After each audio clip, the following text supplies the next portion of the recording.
sesuatu yang benar, sesuatu yang mulia, sesuatu yang adil, sesuatu yang suci. Jadi semuanya yang kita pelajari dari firman Allah itu tadi mendatangkan kebaikan. Karena Tuhan mengatakan supaya kita itu memikirkan semuanya.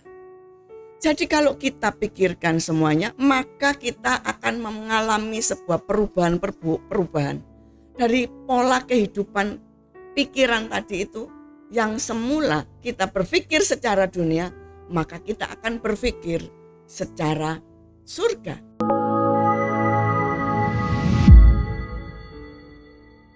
Shalom jemaat Daat. Saya akan mulai terlebih dahulu dengan berdoa. Puji syukur kami naikkan di hadapan-Mu Bapa. Engkau sungguh Bapa yang baik, Bapa yang penuh kasih, Bapa yang senantiasa memberikan kemurahan kepada setiap kami. Terima kasih Tuhan, kami mau saat ini belajar akan kebenaran firman-Mu. Kiranya Engkau mengurapi setiap kami, khususnya hamba-Mu. Biarlah Engkau sembunyikan di belakang salib-Mu. Biarlah Engkau sendiri yang beracara dan berbicara di dalam nama Tuhan Yesus. Dan kiranya Engkau juga saat ini mengurapi umat-Mu, jemaat GAP Daat, di dalam nama Tuhan Yesus dengan pengurapan yang daripada surga. Sehingga melalui pengurapan-Mu, firman-Mu dapat ditangkap dengan baik. Dan hidup anak-anak-Mu ini terarah. Hidup anak-anak-Mu ini Tuhan sungguh-sungguh mau menerima sebuah tantangan-tantangan di dalam kehidupan. Karena Engkau merancang bukan merancang yang sakit, yang lemah, tetapi Engkau merancang yang baik dan penuh kemenangan.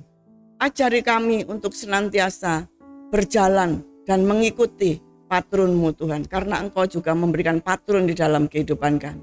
Terpujilah nama-Mu hanya di dalam nama Tuhan Yesus Kristus. Glory, haleluya, amin. Shalom, jemaat Daat. Kita belajar tentang pola kehidupan anak Tuhan. Kita baca di dalam Galatia 2 ayat 15 sampai dengan 21.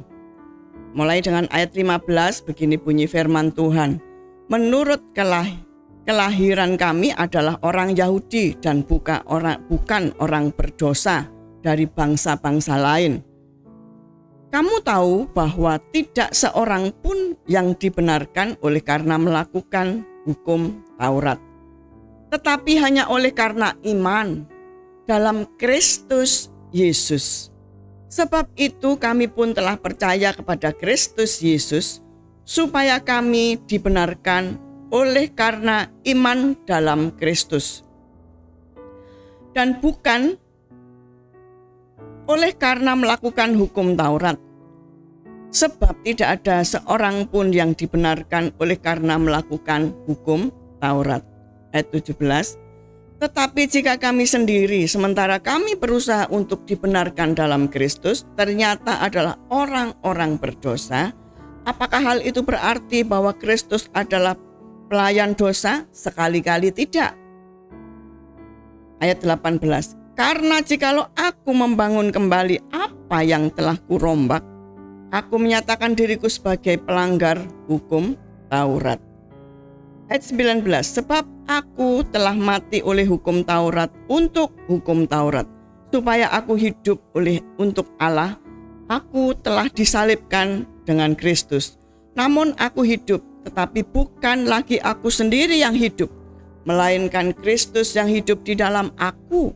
Dan hidupku yang kuhidupi sekarang di dalam daging adalah hidup oleh iman dalam Anak Allah yang telah mengasihi aku dan menyerahkan dirinya untuk aku. Aku tidak menolak kasih karunia Allah, sebab sekiranya ada kebenaran oleh hukum Taurat, maka sia-sialah kematian Kristus. Saudaraku yang dikasihi Tuhan, tema di atas menyimak sebuah makna bahwa kehidupan anak Tuhan itu ada polanya, ada patronnya, ada rumusnya, ada rahasianya. Jadi bacaan hari ini mengungkap akan kebenaran tersebut. Itu berarti ada metode tertentu yang harus disimak, diteladani, dan juga dilaksanakan dalam kehidupan kita sehari-hari, saudaraku yang dikasihi Tuhan. Itulah keberadaan daripada Rasul Paulus yang mengungkapkan bahwa hidup daripada Rasul Paulus bukan dirinya lagi, tetapi Kristus yang ada di dalam dirinya. Seperti halnya saudara dan saya, di mana saudara mengaku Yesus Kristus sebagai Tuhan dan Juru Selamat di dalam kehidupan kita, maka bukan kita lagi sebetulnya, tapi Kristus yang hidup di dalam kita.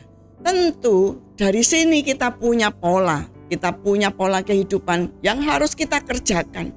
Bukan hanya sekedar kita itu menerima Yesus Kristus sebagai Tuhan dan Juru Selamat dalam kehidupan kita, terus kita tidak melakukan apa-apa. Itu tidak mungkin, saudara. Karena kalau kita sudah menerima Dia di dalam kehidupan kita, kita harus berjalan bersama dengan Dia.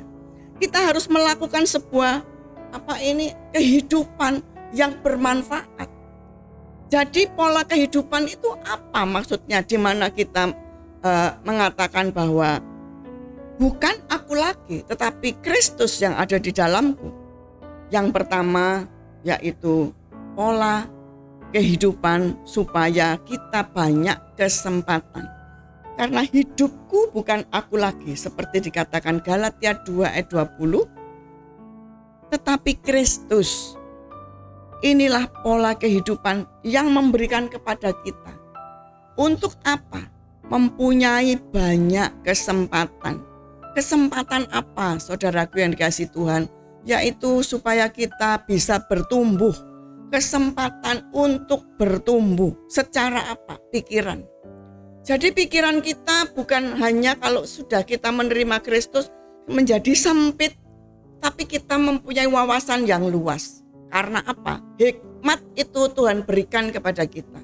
Melalui hikmat maka wawasan itu menjadi lebih jelas. Setiap apapun yang kita kerjakan harus dengan pikiran yang benar.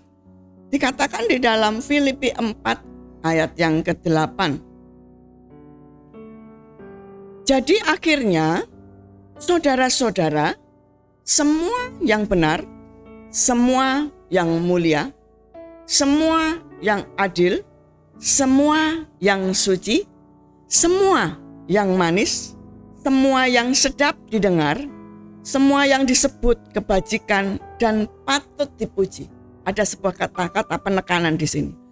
Pikirkanlah semuanya itu.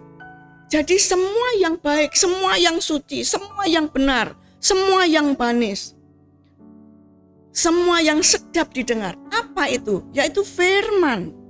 Firman itu yang yang diberikan kepada kita. Itu yang harus betul-betul kita pikirkan, saudaraku yang dikasihi Tuhan, ya. Dan pikiran kita itu harus dikembangkan. Dikembangkan bukan dengan cara pikiran kita, tapi berdasarkan firman Tuhan. Ibaratnya begini, saudara, ya. Kalau kita mengembangkan pikiran kita seturut dengan firman, ibaratnya kalau kita makan buah jeruk, kita mau potong-potong, ya. Kita tidak hanya dipotong terus dibayangkan begitu saja dan tidak dilakukan apa-apa. Tetapi setelah kita iris dan tertampakkan, kalau kita iris buah jeruk itu kan bulat. Jadi kita iris kan tampak ada lingkaran bulat itu, di situ akan tampak kulit, akan tampak buah jeruknya, akan tampak bijinya. Tapi dari sini tidak mungkin kita makan kulitnya. Kita pasti makan itu kalau kita gigit gitu ya. Kalau kita gigit, kita akan merasakan kulitnya, kita akan merasakan buahnya yang penuh air itu tadi, saudaraku, ya. Dan itu akan terasa manis dan mungkin ada sedikit asam, ada sedikit getir, ya. Karena apa? Ada kulitnya. Jadi kalau kita merasakan semuanya itu dan kita mulai pelan-pelan kita menikmati, kita mulai rasakan, maka sesuatu yang baik itu akan terjadi di dalam tubuh kita.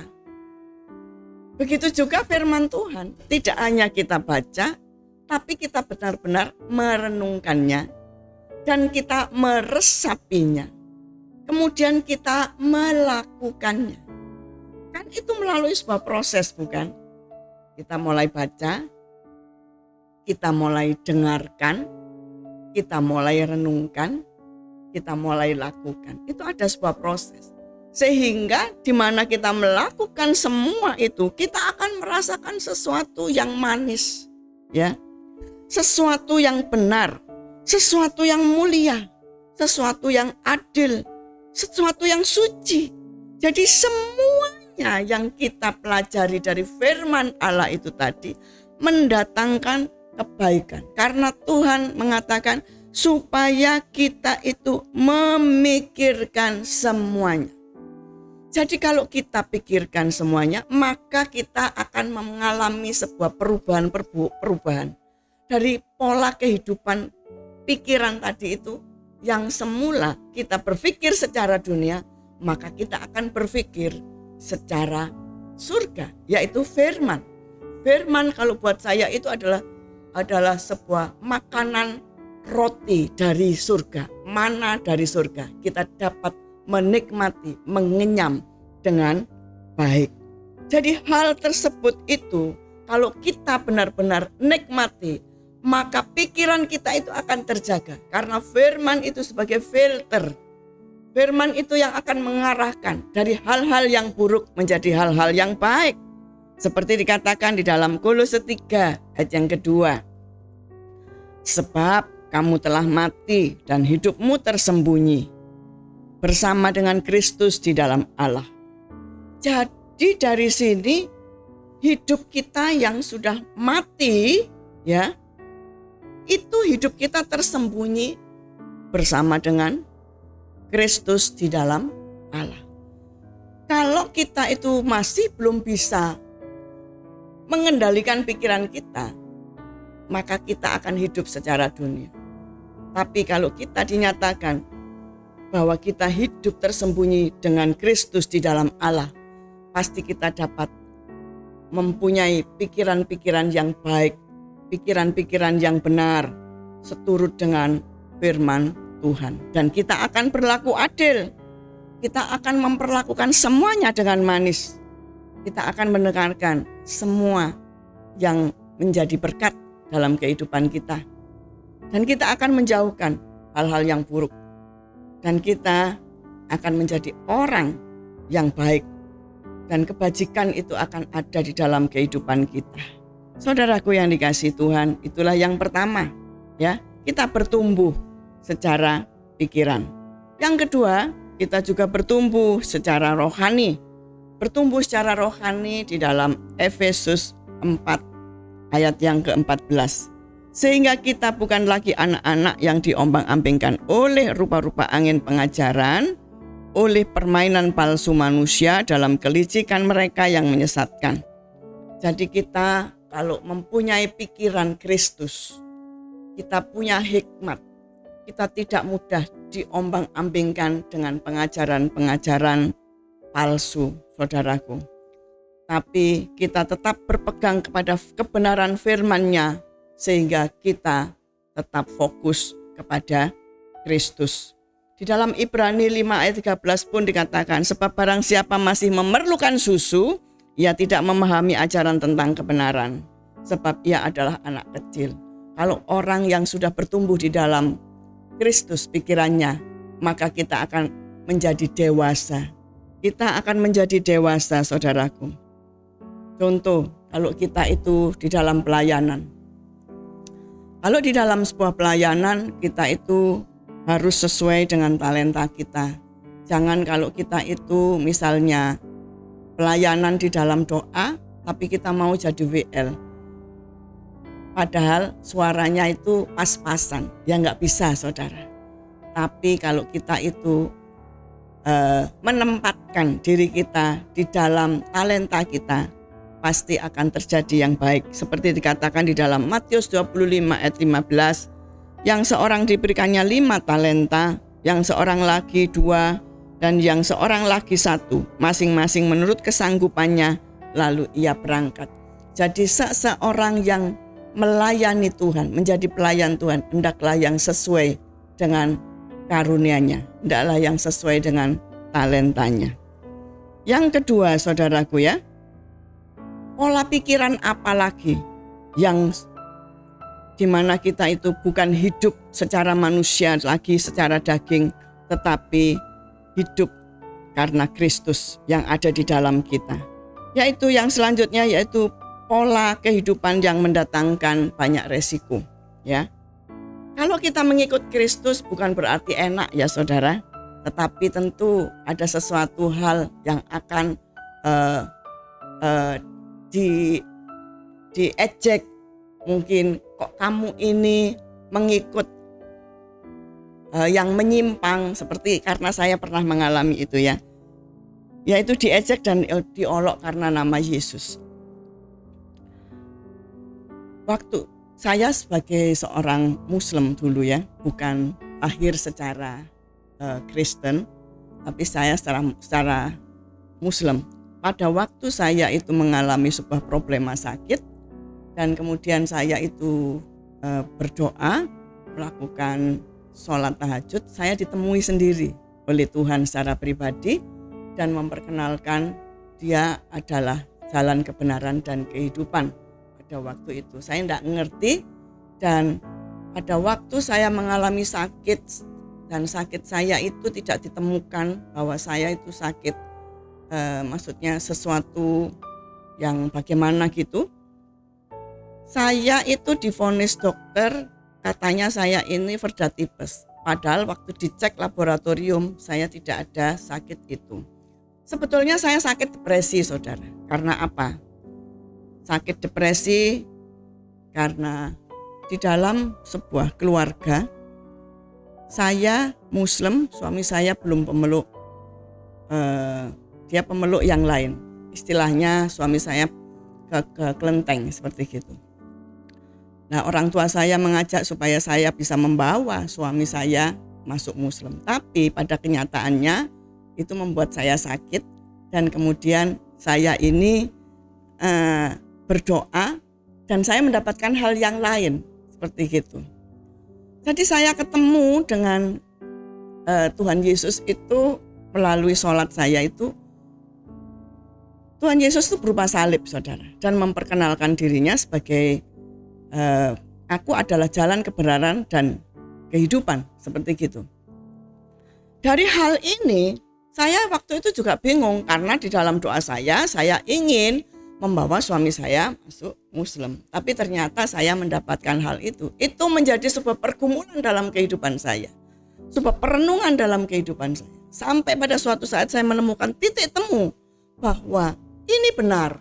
Sampai suatu saat saya ditanyai oleh saya ditanyai juga oleh ayah saya, dan saya menyatakan bahwa apa yang saya anut ini benar. Meskipun pada waktu itu dan ayah saya mengatakan, kamu ini kok keluar dari jalur yang benar, katanya gitu. Kamu kok menjadi murtad, katanya gitu. Tapi dari sini saya itu merasa bahwa saya itu melakukan hal yang benar. Sampai ayah saya mengatakan begini. Di dalam waktu itu ditanyai gitu ya saudara, ditanyai. Beliau sudah almarhum saat ini. Beliau mengatakan begini, kamu sudah melakukan yang benar, tapi kamu keluar dari jalur yang benar. Tiba-tiba saya itu mendapatkan hikmat itu seperti gini. Kalau saya itu melakukan hal yang benar dan keluar dari jalur yang benar, itu tidak mungkin, saya mengatakan gini. Karena kalau saya mengatakan benar, maka akan terjadi pertengkaran. Tapi di sini saya itu mempunyai kasih Kristus. Saya akan merangkul semua orang. Dari sini maka akan timbul kebenaran. Akhirnya ayah saya dan saya tidak bisa ngomong apa-apa. Dan kemudian saya dikatakan begini, ya kalau gitu kita sudah berseberangan, kita sudah punya simpangan jalan. kamu jalan ke kanan, kita jalan ke kiri. Kita sudah tidak ada kecocokan lagi. Akhirnya saudaraku yang dikasihi Tuhan, itulah yang saya alami. Tapi saya tetap berpegang bahwa Tuhan itu baik, Tuhan Yesus itu baik. Pada suatu saat saya itu ketemu dengan ayah saya dan kemudian dia itu hanya saya berdoa setiap hari. Ayah saya itu yang semula itu marah kepada saya, tiba-tiba itu dia baik ya. Jadi kalau ngomong sama saya tiba-tiba dia berkata, haleluya, kata gitu. Sampai pada saatnya ayah saya itu menerima Kristus di dalam kehidupannya dan dibaptis dengan nama Yohanes, saudara. Itulah saudaraku yang dikasihi Tuhan.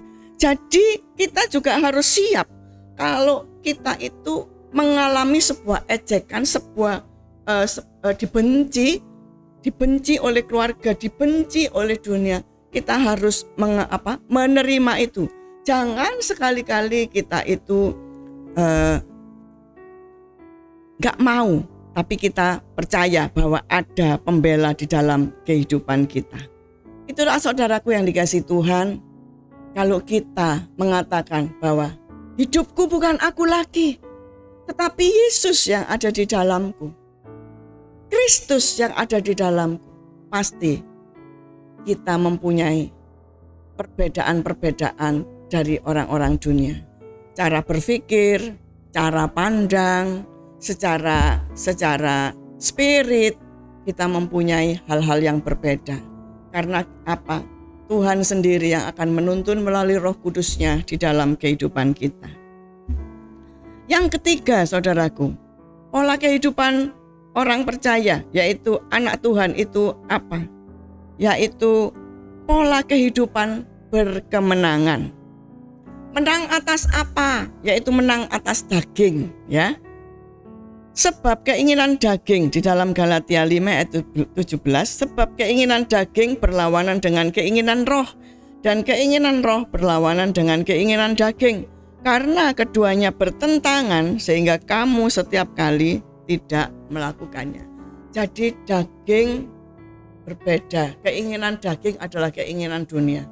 Tapi kalau keinginan roh, kita itu senantiasa mengisi hal-hal yang baik, yaitu firman, perenungan firman, melakukan firman, kita memuji dan menyembah.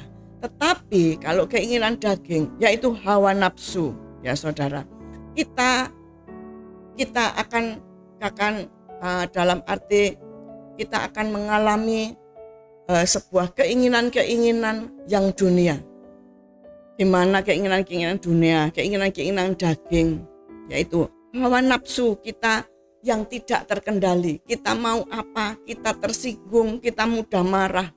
Tetapi kalau kita menang atas daging, kita dapat mengendalikan semuanya itu. Dikatakan di dalam kitab Roma pasal 12, janganlah kamu menjadi serupa dengan dunia. Itulah pesan Rasul Paulus. Tujuannya apa? Supaya kita bisa menang atas daging. Yang selanjutnya menang atas godaan dosa, ya. Di dalam Roma 6 ayat 14, ya ayat 11. Demikian hendaklah kamu memandangnya bahwa kamu telah mati bagi dosa, tetapi kamu hidup bagi Allah dalam Kristus Yesus. Mengapa? Jadi sebab kita ini tidak lagi dikuasai dosa di ayat 14 ya.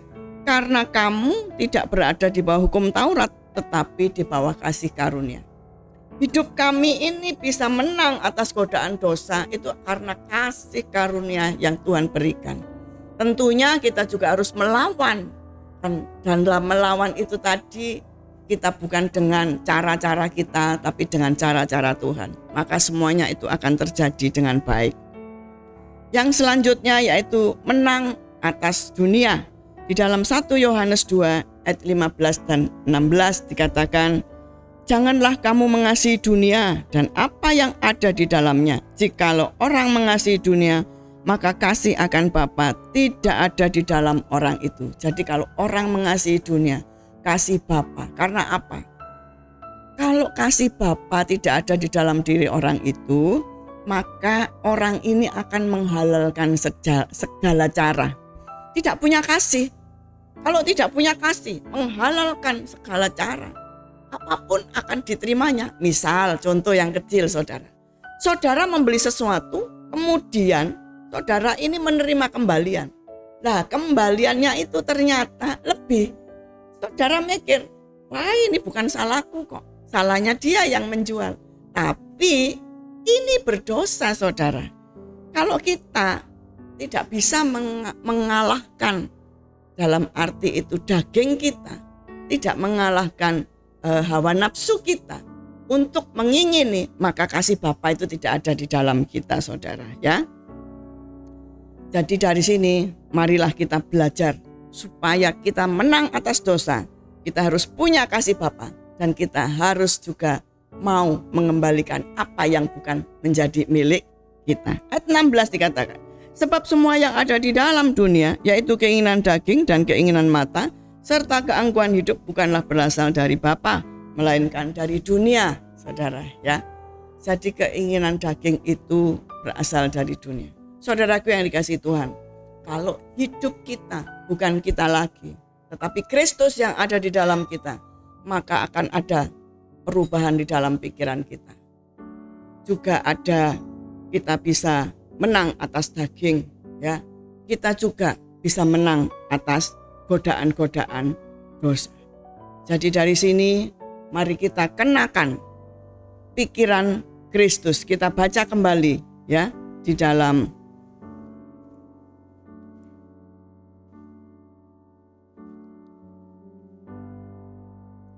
Filipi 4 ayat yang ke-8 sebagai ayat penutup.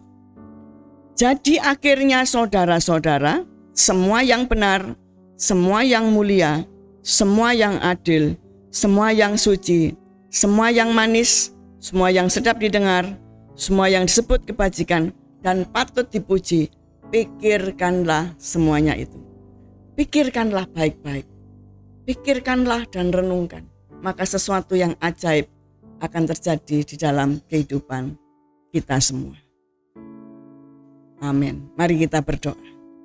Terima kasih Bapa buat kebenaran firman-Mu untuk mengingatkan kami supaya kami benar-benar mempunyai sebuah pola di dalam kehidupan kami, supaya kami mempunyai patron yang seturut dengan Engkau dan kami juga mengikuti teladan-Mu ini Tuhan.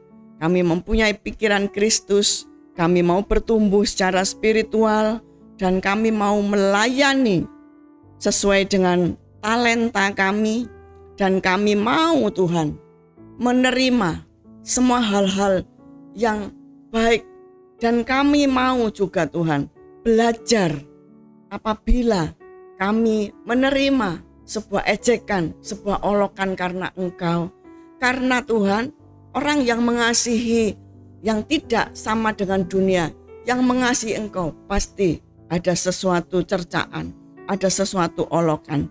Tapi kami tetap mengatakan bahwa hidupku bukan aku lagi, tetapi Kristus yang ada di dalam. Maka semua yang ajaib, pembelaan secara ajaib itu pasti terjadi di dalam kehidupan kita. Dan kita akan pasti menang secara daging, kita akan menang godaan-godaan daripada dosa.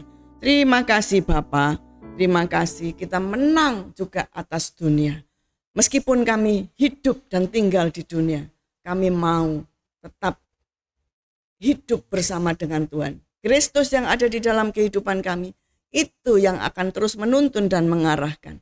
Sehingga pola kehidupan anak Tuhan itu benar terjadi. Terima kasih Bapa, terima kasih.